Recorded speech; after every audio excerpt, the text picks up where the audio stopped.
beriman, berilmu, bertakwa, berakhlak mulia, mencapai cita-cita.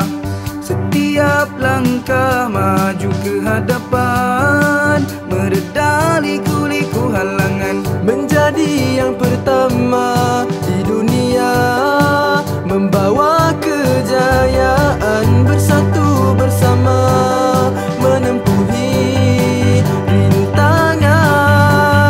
Ayolah kita semua mencapai cita-cita.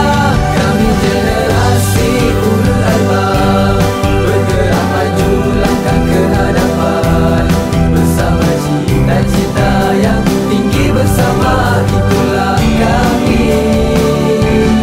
Kami generasi ulul albab, berpegang pada Al-Quran dan Sunnah, menjadi pegangan juga panduan dunia akhirat. terus mengorak langkah, mencari kejayaan tanpa henti, dengan sepenuh hati menghadapi dugaannya. Ayolah kita semua mencapai cita-cita. Kami generasi ulul albab, bergerak maju